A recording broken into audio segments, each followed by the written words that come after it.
رب العالمين والصلاة والسلام على سيد الأنبياء والمرسلين وعلى آله أصحابه أجمعين.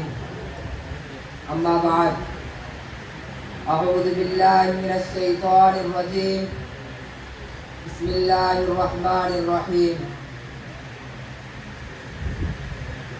كل نفس ذائقة الموت.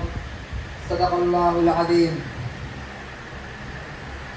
గౌరవనీయులైన పెద్దలకు, నాతోటి విద్యార్థులకు, నాతోటి సోదరులకు అస్సలాము అలైకుం వరహ్మతుల్లాహి వబరకాతుహు.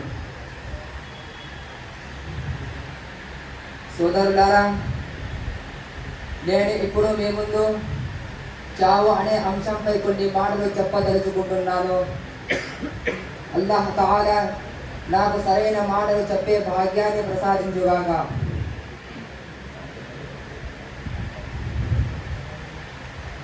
సోదరులారా, నిద్ర తర్వాత మేలుకోవడం ఎంత నిజమో, పొద్దున తర్వాత రాత్రి రావడం ఎంత నిజమో, సూర్యుడు ఉదయించిన తర్వాత వెలుగు రావడం ఎంత నిజమో, అంతకంటే ఎక్కువ నిజం మనిషి పుట్టిన తర్వాత మరణం తప్పదు.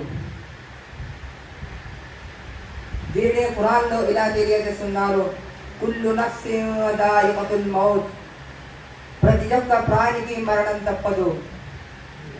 తుమ్మ ఇలైనా తుర్జఊన్, మనం అందరం ఆయన దగ్గరికి వెళ్ళవలసిందే. సోదరులారా, ఈరోజు మేము వదిలి వెళ్ళవలసిన ఒక శరీరం కోసం రాత్రి మరియు పగలు అని చూడకుండా తమ పూర్తి జీవితాన్ని పణంగా పెట్టి తమ కోసం, తమ పిల్లల భవిష్యత్తు కోసం ఎంతో డబ్బు సంపాదిస్తున్నాము. కానీ చాలా బాధాకరమైన విషయం ఏమిటంటే, మేము మరణించిన తర్వాత కావాల్సిన జీవితాన్ని కూడా పెట్టుకోలేకపోతున్నాము. ఇక్కడ డబ్బు గురించి ఆలోచిస్తున్నామే తప్ప మరణించిన తర్వాత ఏమి జరుగుతుందో మనం ఆలోచించలేకపోతున్నాము. సోదరులారా, మనిషి మరణించిన తర్వాత 3 వస్తువులు తన వెంట వస్తాయి. ఒకటి బంధువులు, రెండోది ఆస్తి, మూడోది పుణ్యకారాలు. ఇందులో 2 తిరిగి వెళ్ళిపోతాయి. కేవలం ఒకే ఒకటి మిగిలి అతనిని రక్షిస్తుంది. అది అతను చేసిన పుణ్యకారాలు. ఎందుకంటే సమాధిలో చేర్చిన తర్వాత 2 దైవదూతలు ప్రశ్నించడానికి వస్తారు. వారు ప్రశ్నించే ప్రశ్నలు కేవలం 3 మాత్రమే. మన్ రబ్బుగా, నీ దేవుడు ఎవరు? మా దీనుగా, నీ మతం ఏమిటి? మన్ నబియ్యుగా, నీ ప్రవక్త ఎవరు? ఒకవేళ ఆ మానవుడు భూలోకంలో అంతిమక్షణం వరకు బుద్ధిమంతుడిగా బతికితే అతను ఎటువంటి బాధ లేకుండా ఆ 3 ప్రశ్నలకు జవాబు ఇస్తాడు. ఒకవేళ అతను పూర్తి జీవితాన్ని పాపాలలో గడిపితే ఆ 3 ప్రశ్నలకు జవాబు ఇవ్వడు. ఒక పెద్ద సర్పం అతని సమాధిలోకి ప్రవేశించబడుతుంది. దాని శబ్దం పిడుగు కన్న కఠినంగా ఉంటుంది. అది ఒకసారి కాటు వేస్తే 70 అడుగుల లోపలికి వెళ్తాడు. దాని ముఖం నుండి అగ్ని జ్వాలలు చెలరేగుతాయి.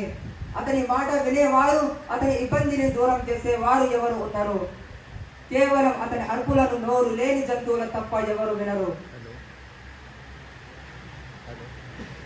ఒక హదీస్లో ప్రవక్త సల్లల్లాహు అలైహి వసల్లం ఇలా చెప్పినారు, సమాధి సర్వగుండలో నుంచి ఒక గుంట లాంటిది, లేక నరక గుండలో నుంచి ఒక గుంట లాంటిది. ఒకవేళ అతను అల్లాహ్ మరియు ప్రవక్త సల్లల్లాహు అలైహి వసల్లం దారిలో నడిస్తే అతనికి స్వర్గం లభిస్తుంది. ఒకవేళ దీనికి విరుద్ధంగా నడిస్తే అతని సమాధి అతనికి నరకం అవుతుంది. ఇంకొక చివరి మాట ఏమిటంటే, ఒక వ్యక్తి మన పక్కన నిద్రలో కల చూస్తున్నాడు, కానీ మనకి తెలియదు. ఇలాగే సమాధి పరిస్థితి. ఒకవేళ సమాధిలో జరిగే శిక్షను చూస్తే ఎవరు చెడు పనులు చేయరు, అందరూ మంచి పనులే చేస్తారు.